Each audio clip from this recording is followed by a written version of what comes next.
Good morning, good afternoon, good night, wherever you may be. It is morning for both Ricky and I. Ricky, how are you doing today? It has been a crazy past couple of weeks, but first of all, let's get our pleasantries out of the way. How are you doing today? I'm doing good, Murph. Like you're right, a lot of stuff has happened, both good and bad, but I'm excited overall. How about you? I can't complain. Let's see. Past 2 weeks have been very eventful, very exciting. Let's see. I just celebrated my birthday yesterday, which was really fun. So I'm in a spirited mood. Christmas is on the horizon. I cannot wait. I love this time of year, with the exception of the cold. So, where do we start? I think we should start with the Ohtani stuff first. Let's get that out of the way. I feel like that's going to be the bulk of our conversation just because of the massive, not only contract, but possibly the massive market implications we see. Now, obviously, Ricky, you've been buying Ohtani and buying more Ohtani, probably more than anybody that I know. Going to the Dodgers, what are you thinking? What are you feeling? What's going to happen with your Ohtani cards or just Ohtani cards in general? It's already been a nice bump since I bought in. Mm-hmm. Um, they're doing extremely well already. They're already on a nice rebound. Um, Come spring training and the beginning of the season, all that, with him batting in the lineup with two MVPs, more than likely in between them, you can't pitch around him. He's gonna he's gonna hit 50 bombs again. It's it's what so like my thing with the whole Otani thing is like I'm not surprised he went to the Dodgers. I think it's actually funny that all the marketing stuff is like Otani's going to LA, he's going to Los Angeles, he's going to Hollywood. It's like he's been there. It's the Angels. It's like man, but he's already kind of been, whatever. Anaheim. I it's like Southern LA, Yeah. Anaheim, it's the same thing. Whatever. It's funny. But the size of the contract, 10 years, not surprised. I expected that. $700 million is stupid. And then it comes to find out that he's only getting 2 million a year and the rest of it's deferred. That so like I think that's a huge MLB problem that should not be allowed. I mean, that's a conversation for another day. Let's just try to stay on track with Ohtani. But the fact that he's only making $2 million a year gives the Dodgers more ammo, more assets to go Yep. make that team even better. Maybe to, maybe of made a trade for Juan Soto. I know he's on the Yankees now, but that was on the table. I mean, making a move for somebody else is still on the table, whether that's signing or trading for them. So that $700 million is not, that's 70 a year is not coming out of the Dodgers' pocket. It's only two. So it's like we're talking about Freeman, Betts, and Ohtani in that lineup. Plus, you got Max Muncy, Jason Hayward, whatever the lineup is, Chris Taylor, but like they could still do more. And that's what people don't understand is like they could do more. It's just stupid, stupid. That team is going to be good. And if they don't win the World Series next year, Yeah, frauds. that gives them 68 million more to play with. They're probably going to get Yamamoto now.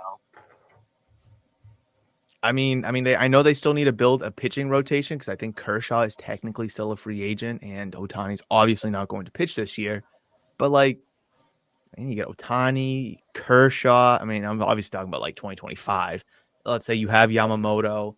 I mean, batting lineup and pitching rotation could both be best in the league. I mean, I know Kershaw is getting up there in age, but like still, it is just, I think in terms of the hobby itself, Ohtani going to the Dodgers was the best thing for him to do. Obviously, if he goes to New York, that's a big thing. It's close to me, obviously being in Rhode Island. But like, if he was to go to, I know we predicted the Mariners, or let's say he goes to the Giants. Like, does it really do anything crazy for his market? Because both of those teams still have big flaws. Where we look at the Dodgers again, even maybe the Yankees, not so much big flaws. Dodgers, if any at all. Yeah, I just saw a report that said the Giants offered Otani the same contract that the Dodgers did, but he ultimately chose the Dodgers. So he knows what he's doing. He knows they give him the best chance to win, best chance for his market and all that stuff. So it's like he's only making $2 million on that contract, but from endorsements and all that stuff, That's what I was yeah, thinking on the car ride in. he isn't Was going to be missing any of that money.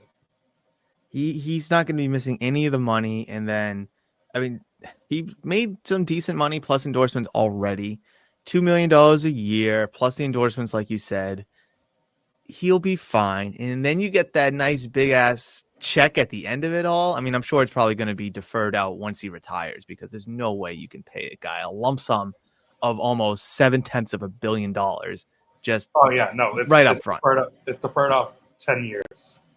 That's see again. I think that's a huge problem for baseball. Is like, well, if teams are able to do that, then why couldn't the Royals be in on this? Why couldn't the Tampa Bay Rays be in on this? It's just like it gets a little silly. That's one reason why I wish baseball had a salary cap. I'm still pro no salary cap for baseball, Yeah, but like you can't be deferring almost $700 million and have the best player in baseball with the second best player in baseball and the top five player in baseball. You just can't be doing that.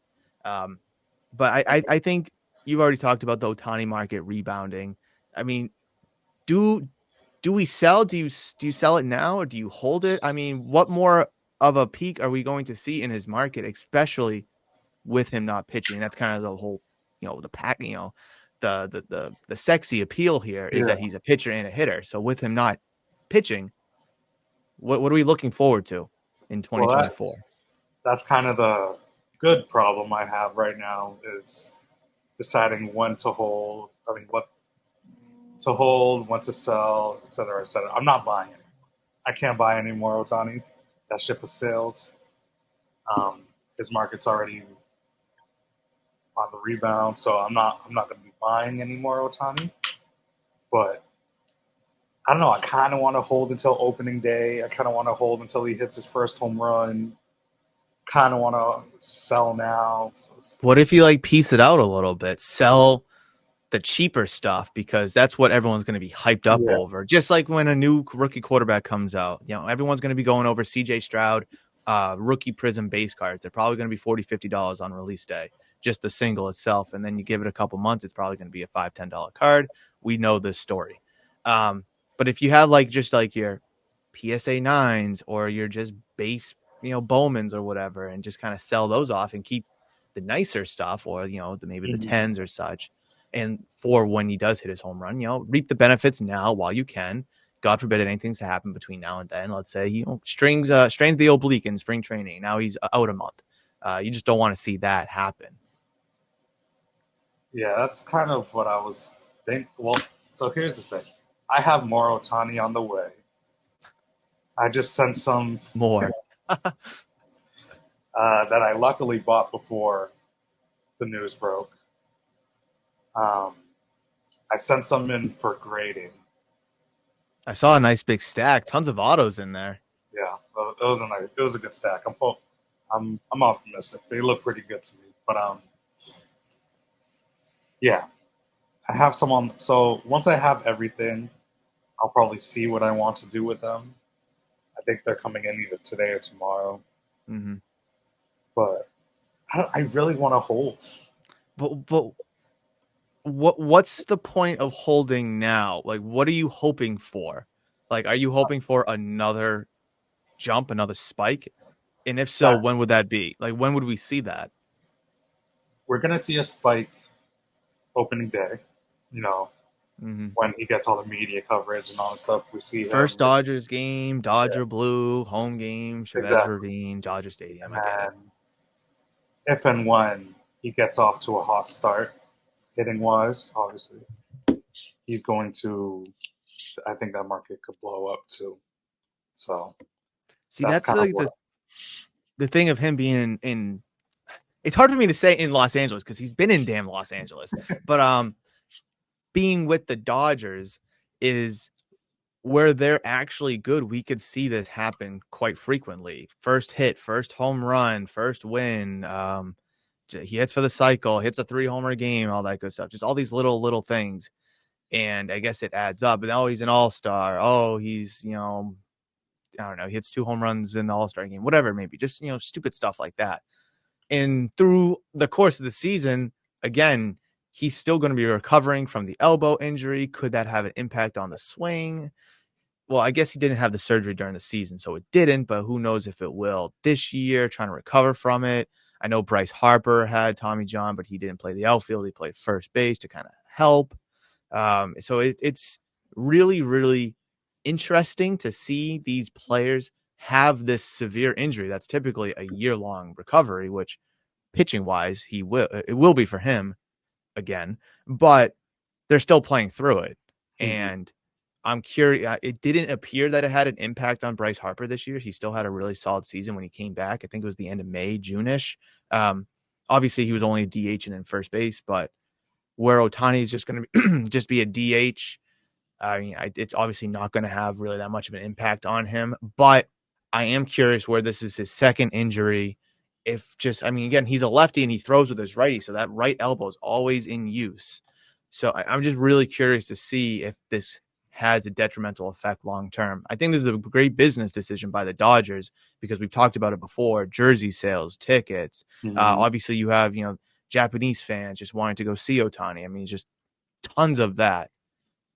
But I was always hesitant about the concerns because of the pitching aspect of it. But that's thinking too long term. I'm on the wagon of sell now just because the market is super hot right now.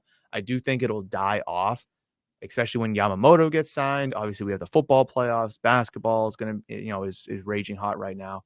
So now that Ohtani's signed, I just think he's going to be kind of pushed down a little bit until spring training and all that stuff, until, we see him in Dodger blue. But then how much is it going to, if it's here and it goes down a little bit because the hype's over and then he picks back up, how much higher from what it was now is it really going to go? It's kind of like my philosophy on it. No, that's valid. But seeing, for example, the Bowman 10 Chrome, Mm-hmm. the PSA 10 Bowman Chrome rookie card that I have, that was a $2,000 card in the middle of April. I mean, sorry, not April, July. Right now, they're selling for about 758 ish. That's 40% of what they were doing. That's just when he was on a hot streak hitting. That's why you sell your nines, not your tens. No, I know that's what I'm saying, but I'm just saying the market could very Now, well get back to where it was.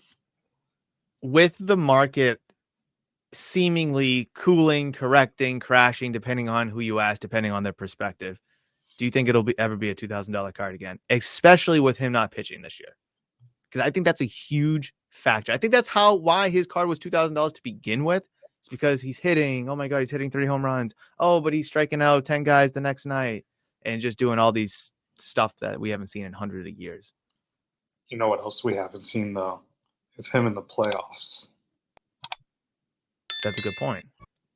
And that is a good point. And I think for a guy like him, that I think that will matter. But playoff success in baseball just typically doesn't matter for anybody's market. Mookie Betts, 2-time World Series champion. No one cares. Corey Seager, 2-time champion. No one cares. Yeah, you got to understand though, with Ohtani, if he makes the World Series, it will be a World Series. Now, is Like it because the of world will be him? watching. Yes, because of him. Oh, so it's not the Dodgers. So if he went to the Mariners or the Giants, it wouldn't have mattered. Well, they wouldn't have made. They probably wouldn't Well, make the look, World Series, but hypothetical. I'm no. just trying to see, is it more of a Dodger thing or is it more of an Ohtani? Is it because I, is it Ohtani's in the World Series with the Dodgers, or are the Dodgers in the World Series with Ohtani? so, like for Juan Soto, for example, he just signed with the Yankees. Unfortunately, Gross. I'm. I don't. I don't really see his. I mean, unless the Yankees are good again, I just don't see him being the cure for their suckiness. But if they're good again, I don't. I think Juan Soto sees a bump, but I don't see him exploding. I mean, Soto was in the NLCS with the Padres 2 years ago Yeah, with and Machado, with Tatis, he won a World Series. and he's already won a World Series. And I feel like could care less about that. I mean, granted, he was a rookie, or second year, I think it was, and the Nationals. Who cares about the Nationals? Oh, Like whoa. that's why I think team matters. Like going to the Dodgers, that matters. Yeah, they already have a worldwide audience as it is. So What if they choke? Maybe not Ohtani, but what if the Dodgers choke? They're prone to choking. Does the Ohtani market crash? If the Dodgers can't win the World Series with Ohtani, then the Dodgers just suck. Ohtani made the wrong choice. He's going to be there for 9 years. They're going to be awful. Betts is getting older. Freeman's getting older. Things to think about. yeah, I mean, they just have to fix their pitching, and I don't think that'll happen. You don't think that the Dodgers will fix their pitching?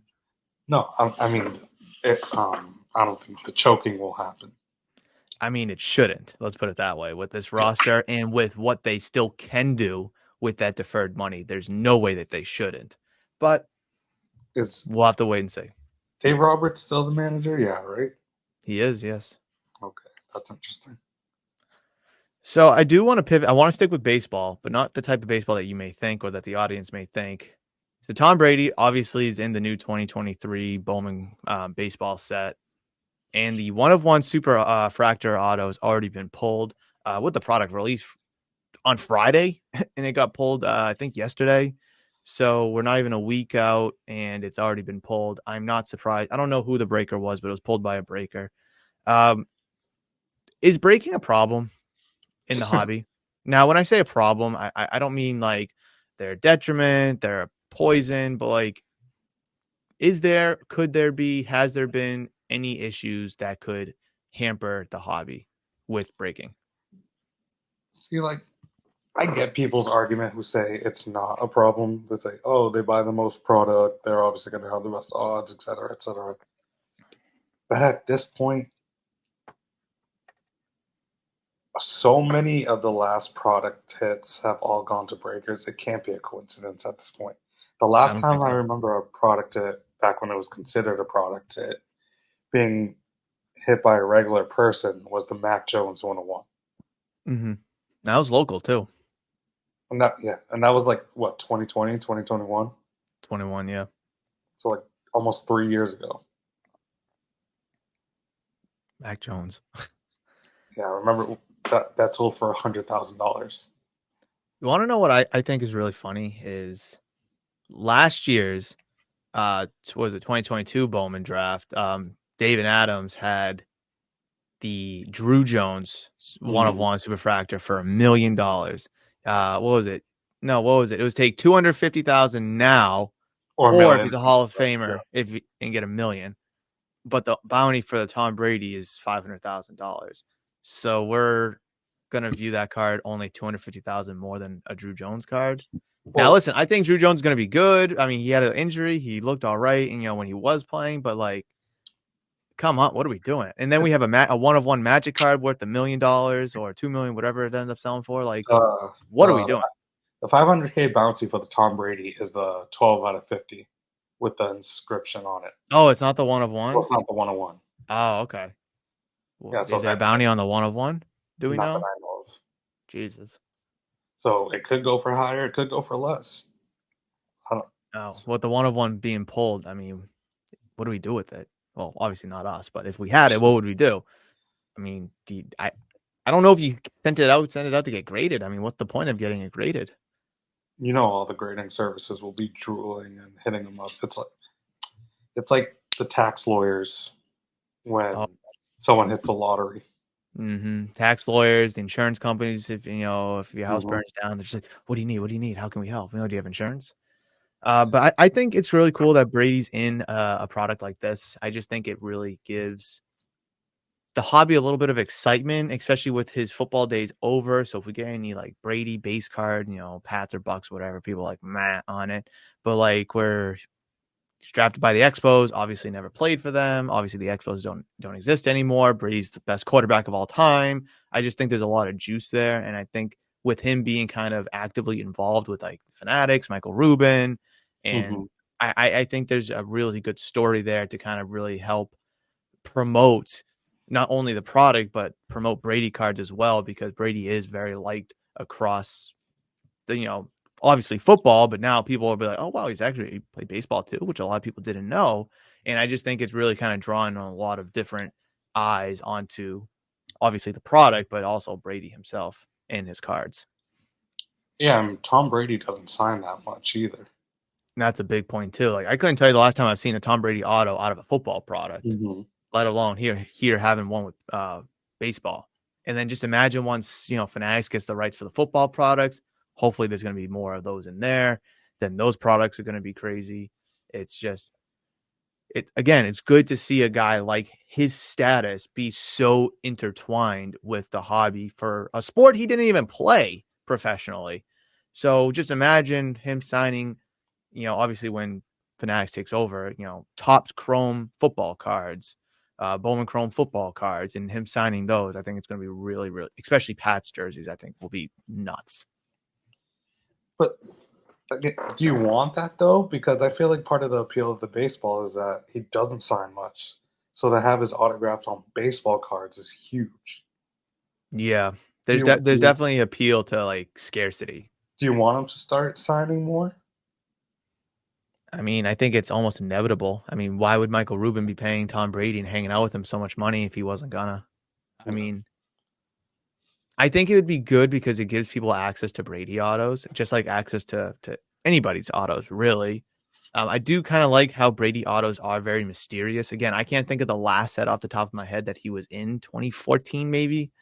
Uh, I'm just kind of because I can see like a Super Bowl 49 um, series run that was, I believe, from Tops. So maybe it was 2015. I don't know. I mean, I do like the idea how it is baseball. Again, it's super niche, didn't play. Expos, again, don't even exist anymore. He's inscribing the cards with special little, sayings. So there is a lot of juice there, but I think it's almost inevitable that we see Brady autos and products again. Yeah, I I mean, mean, I would love to pull one. I think that'd be freaking awesome. That would be awesome. talking a baseball one or a football one? I was saying football one, but I mean, obviously a baseball one would be really cool as well. Yeah, I feel like the baseball ones are just so cool. Like I really like those. I don't Do know we if I want a want to. Kyler Murray, Oakland Athletics, like auto or anything since he was drafted in the first round by them? I mean, at this point, he might want to change his career and actually play for them. What about what team was Russell Wilson drafted by? I know he was with the Uh, Yankees for a little bit, but I feel like he was the no, Rockies. Rockies. Rockies. That sounds right.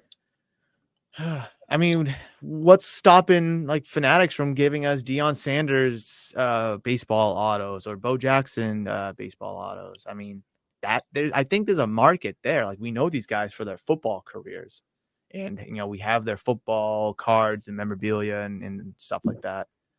But again, I mean, there is a niche there for it, especially because how cool it is, and obviously Brady never played, and those other guys kind of did. But that's what Michael I'm really.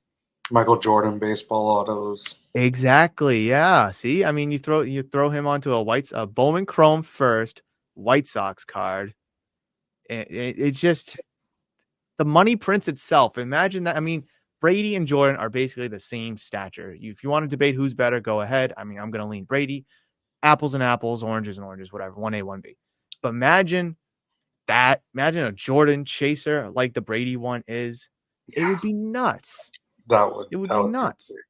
I mean, and I think if you can get Jordan to do it next year, because you want this year to be all about Brady, and first of all, the product's already out, but then next year, it's just Jordan. No more Brady, just Jordan. And then down the road, you can kind of intertwine where they're both kind of in it or whatever it may be. I just think that'd be super awesome. that Look would at be that. great. We just gave Fanatics their best idea since having Brady sign baseball cards. Listen, if they're watching, we want royalties. That's what I'm saying. That's what I'm saying. Man, All I right. would So should we stick to football or should we pivot to talking about card shows real quick? talk about card shows. What's up? So you've been to card shows plenty of times. I know you've dealt with this. I deal with this. Is high price tags on singles, especially ones that we either want or ones that are well above recent comps. Let's call it. Now, I oftentimes hear from people I'll see online, I'll hear at the shop, I'll hear at the shows when I'm talking to people is, wow, a lot of people are pricey in the room, or wow, there's a lot of high prices in here. And listen, every show is subject to that, and there's always going to be vendors that have prices through the nose. Is there a way to deal with that?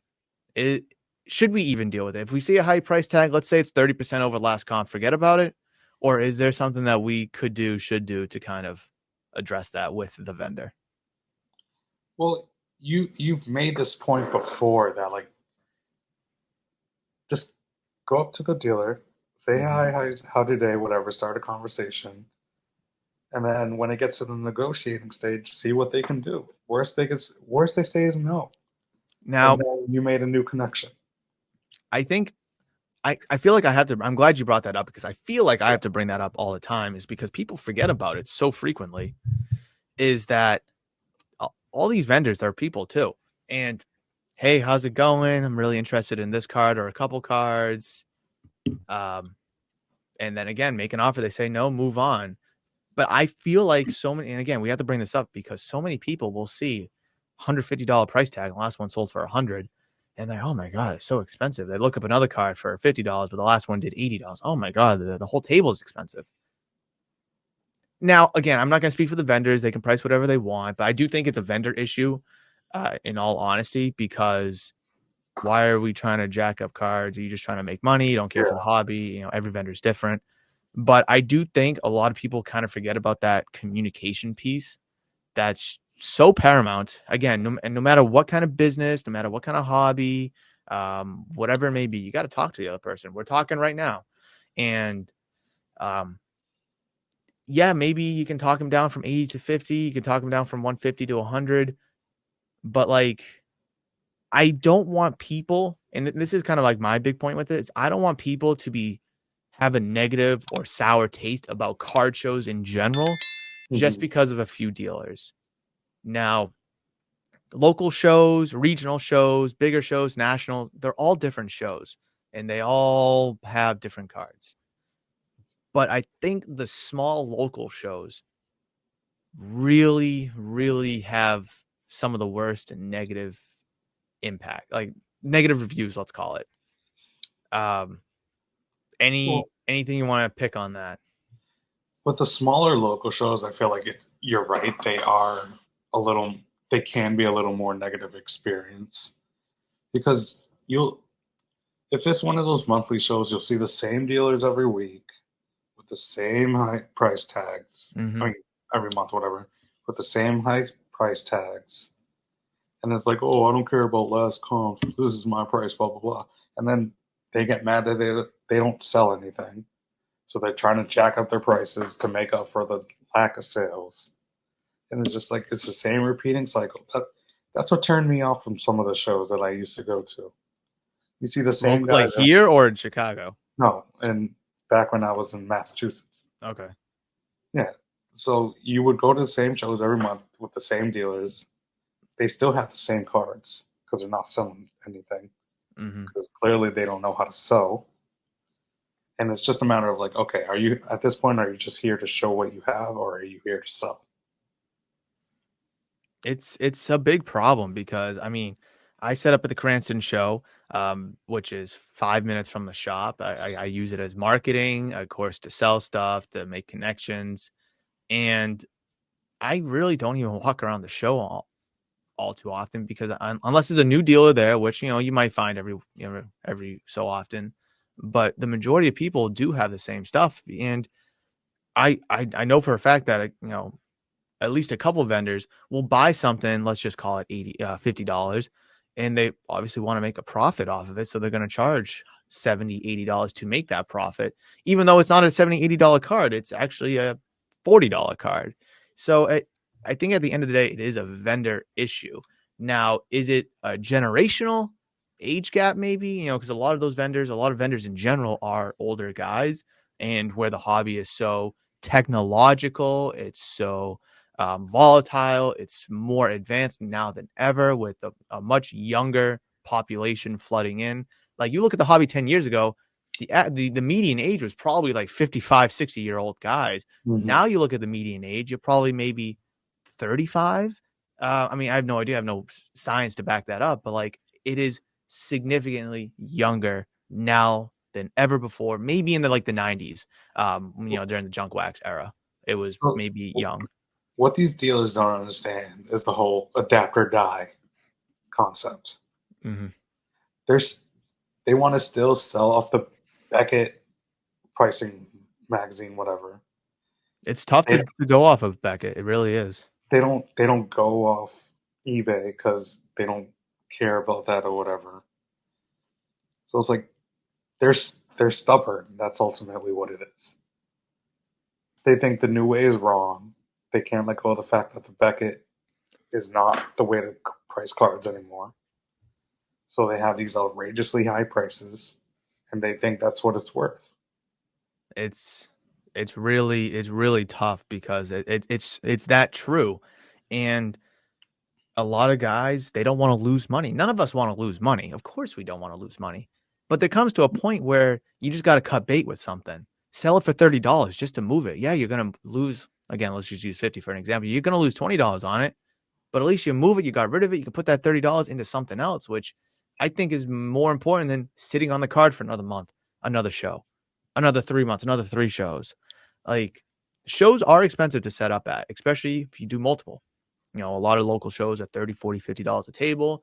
Let's say you set up at that show every month, times that by 12, it can be expensive. And you got to sell stuff in order to keep doing it. You got to sell stuff in order to buy new inventory. So, I mean, it's the Beckett magazine back in its time was a great tool and a great resource. Well before the age of how powerful the internet and how easily accessible the internet is.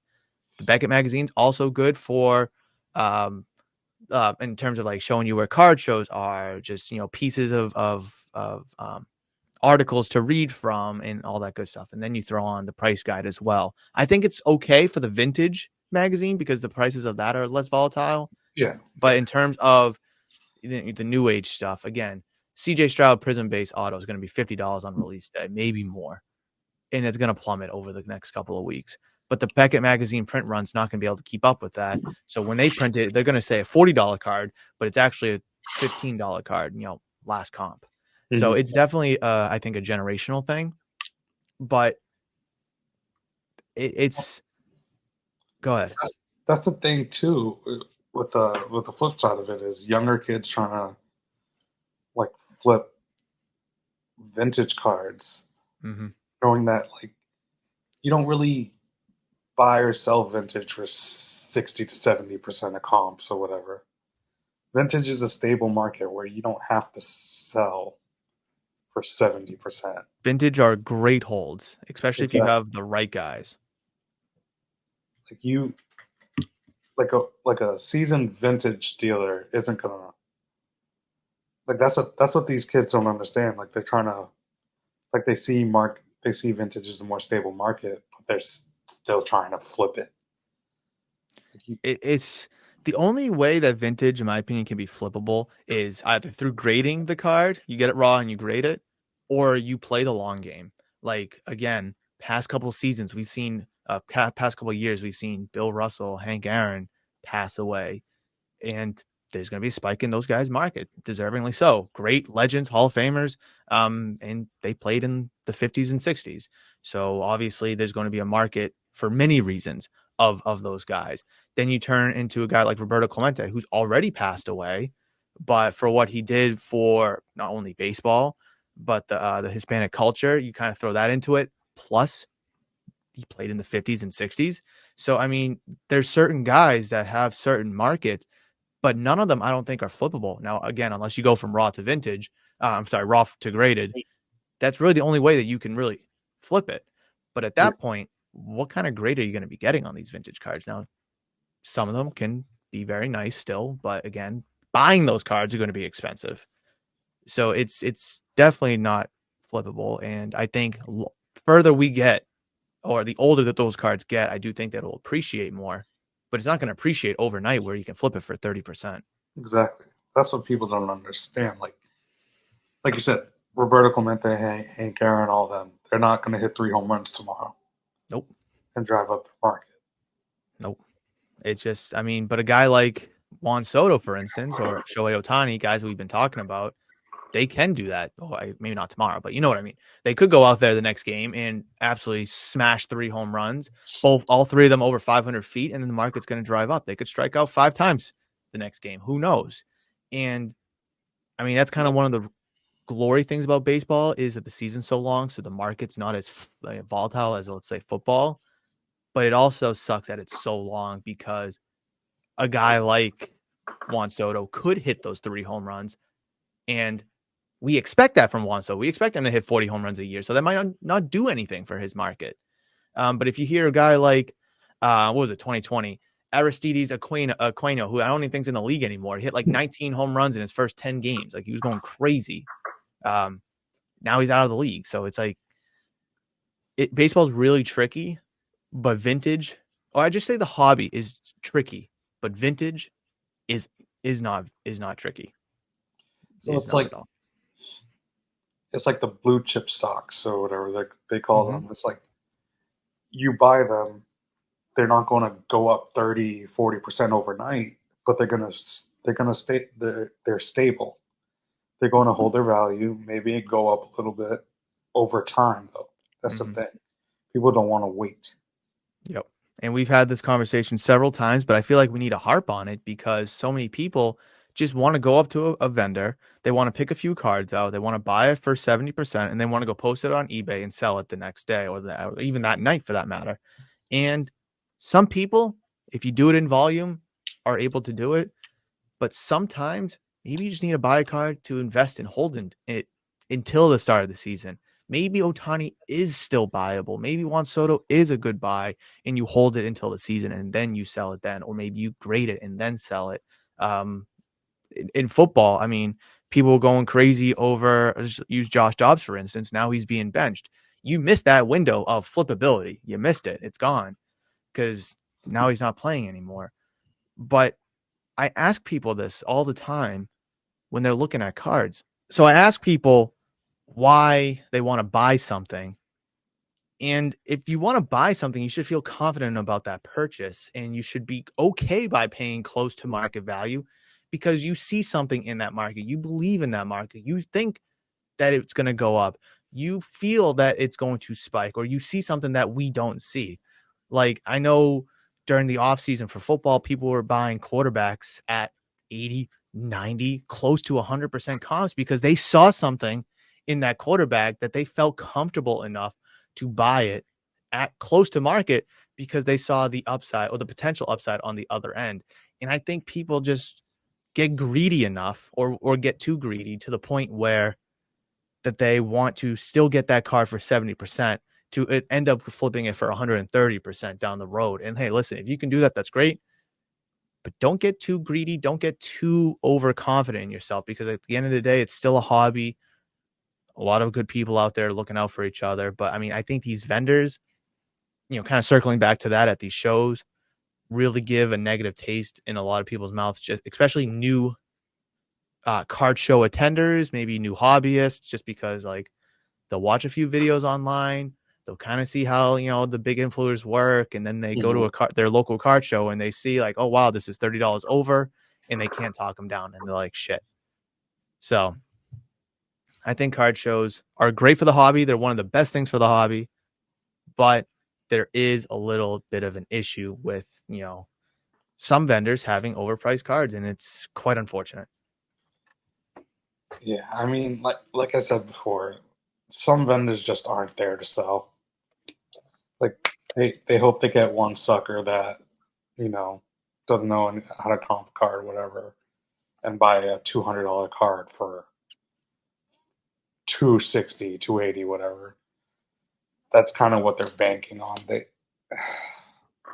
I don't know. I just It there were sucks. just there was just a lot of there was a lot of that at the shows in Massachusetts that I went to. You want to It was call any just of them out? Any of the shows out? yeah, actually, yeah, fuck it. Go ahead. Go ahead. This That is this is a safe space. We're here to talk about the hobby, and if you have an issue with the hobby, I want to hear about it. We the want to hear show I about it. hated the most Oh, here we go. Let's just dive right into it. was that Dedham card show. Dad, it's back. No, it's not. Wait, no, it's back in Mansfield now. Good, whatever. But But it's all the same guys though. every month that I went, it was the same guys with the Same guys, same stuff. same cards. It's like, bro, there's a reason you still have all these cards. Now, were they just not negotiable? Were they too high? Was the inventory just sucky? Because this is a conversation itself. Because not every show is going to be great. It's not going to be all roses. Some shows are going to suck. But It's a terrible combination of all of the above. It's like, yeah, some of them had good cards, but they were 200% over comps and not negotiable. And then some of them had sucky cards, it's just that no one wants. It's, oh, I, get it off your chest. Come on, get it off your chest. there's this one guy in particular. I don't know his name good because I would have said it, but I would go. He'd have a couple different things here and there, but he just would not work with prices, with bulk prices, whatever. So it's Mm-hmm. like, why are you here? Why are you here? Yeah, Is this just something for you to do on a Saturday morning? You there really was want a to go through all that trouble setting up for what? Just just for people to walk up and not buy anything? guy at the National, and I think it was the day that Kim was with us. Well, the first day that Kim was with us, and it was. You remember that corner that had like the green turf, kind of in that back Mm-hmm. corner? So it was somewhere over there, and I sat on my suitcase and I was going through the cards. I was doing my due diligence, and the prices were really fair. Couple over, couple under. You're gonna find that, and I think one of the guys asked me, he's like, "Oh, you need anything?" And I was like, "Oh no, I'm just doing some numbers in my head, trying to figure a package out or something like that." And the guy told me, he was like, "Yeah, it says day two. I'm not going to be doing any package deals right now. I won't be doing those until Sunday." And he came off very rude about it, Mm-hmm. and that just completely turned me off. So I just slid the cards back over to him, and I just walked away. And I was got me upset for like 5-10 minutes. But I look back at that now, hearing what you had to say. Obviously we're talking about the card show we've been talking about shows for like 20 minutes now, which is really good. That's what this podcast is about the hobby, and card shows is probably the second most important thing behind card shops. Not biased opinion, just being honest. And I'm like, you know what? He told me straight up, he was transparent about it, and he didn't rule off any negotiability. He just said not for that day, come back, obviously the last day. And when you're at that kind of a show, the National, let's say I had 10 cards, he's going to sell all those 10 cards for probably his price.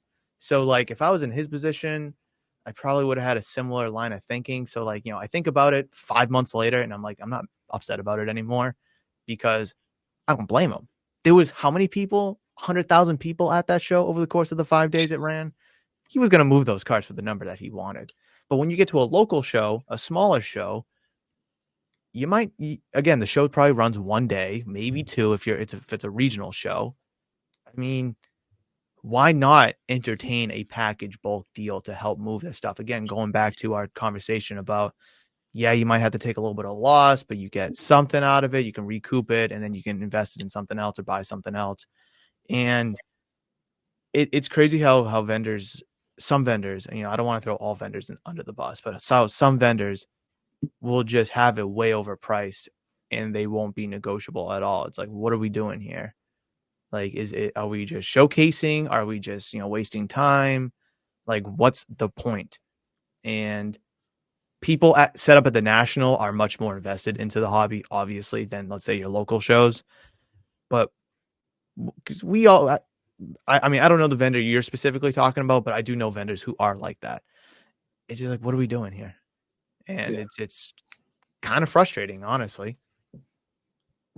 it's like at these bigger national shows, I get it. Like you want to make the most money you can because A, you can, Yeah. and B, you have to you have to make up for like the table prices and all that stuff. So it's like at these shows that where a table costs like 20, 30, $40, just make the fucking deal. Just make the Yeah. deal. Yeah, all you're paying is for the table. Especially again, those local 1 day shows, you're paying for the table and breakfast, really. But you probably eat Yeah. breakfast at your house, so maybe you have to pay for lunch. But then again, maybe you bring a lunch, so it's like you're really only paying for the table and your time. And like again, I mean, I guess I'm also caught red-handed sometimes because I'll have a card in the case and someone goes to look it up and it's like $50 more than the comp. And like again, I'm always transparent with people. I know I've said it on this show before. I've said it in my own videos and I've said it here at the shop and I've said it at shows. I'll say it again. Is I price cards in the moment when I get them in good faith. There's nothing I can do about the market changing. So if it Mhm. changes, if it goes down in price, let's have a conversation.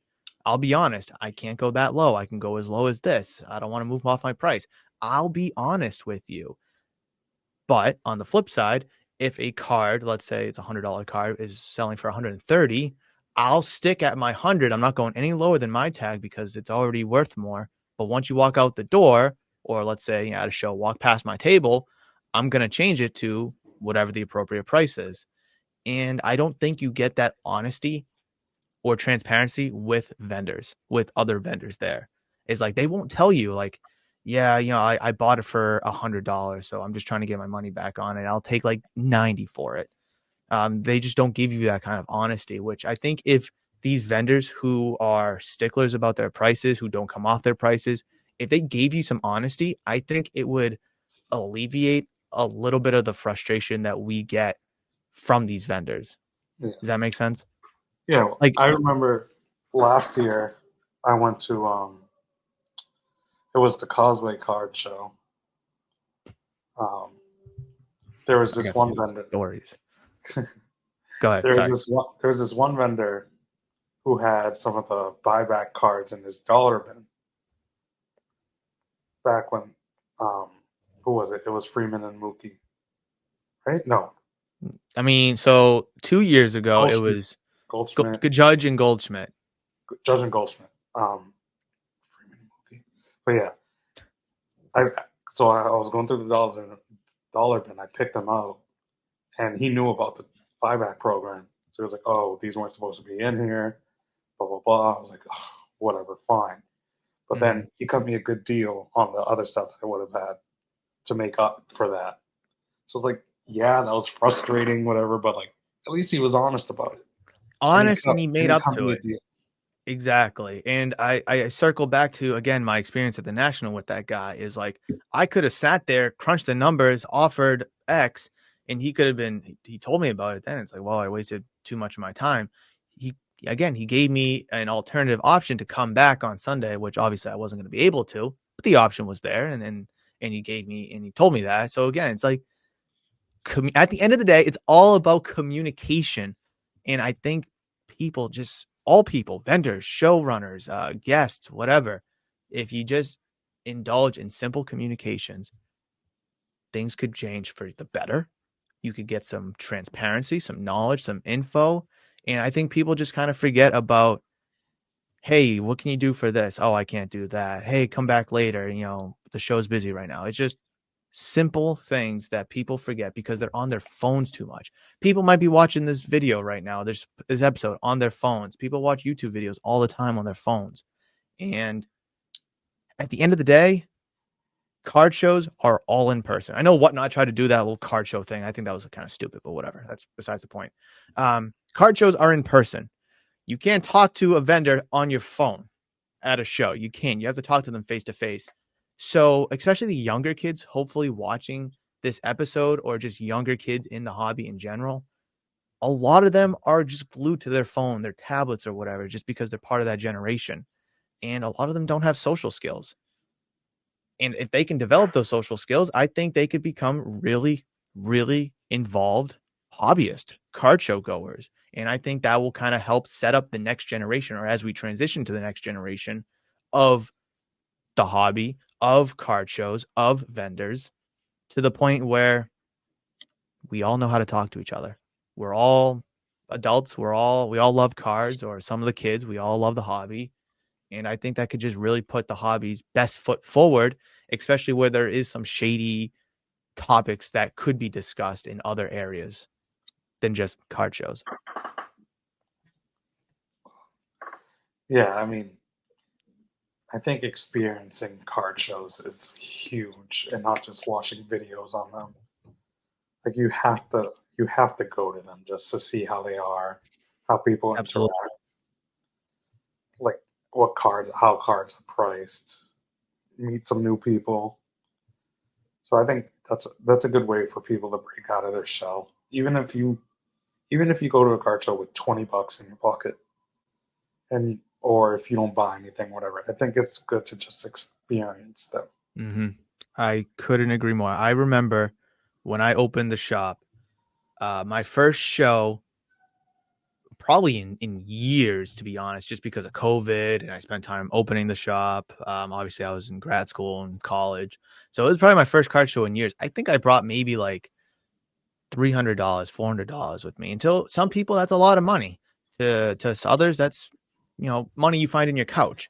But just going there and walking around and talking to people, making connections, experiencing it. I mean, if you have $20, like in the example you just said, there is no way that you can't get 25 cards with discounts on dollar bins, the potential of dime boxes. Maybe you just get a really good deal. You might be able to get more than 25 cards, but you're just not going to know until you go. And then again, you establish those relationships and those connections. So you go see the next guy, you hand him the same $20 bill, but now you get 30 cards.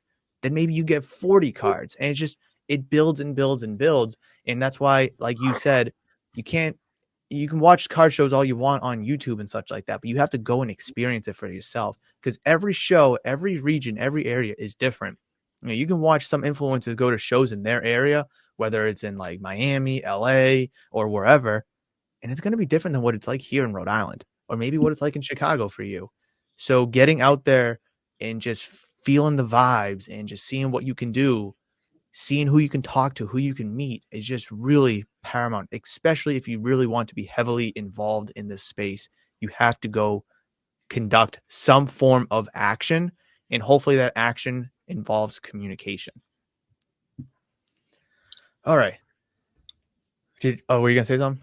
No, you're good. Oh, okay. So, wanted to wrap up this episode because we're almost up against it. And before we do, of course, as always, is there any outgoing takes, thoughts, opinions, comments, concerns, anything that we want to leave with? First and foremost, buy James Woods. James I Wood. can't wait. I can't wait till there's a day where you don't say that because he's just overpriced I was and gonna he's just say, unaffordable. hopefully one episode I'll be sell James Woods when Oh, not. that would be a nice one. Um, yeah, I mean, just like you said, card, just a card shows you got to experience it. Like it, there's like yeah, I complain about them, but they're actually really fun. It's just so fun to see what everyone has, talk to new people, find something you didn't think you'd be interested in, buy something. Yeah, I mean, I don't know. It's just fun.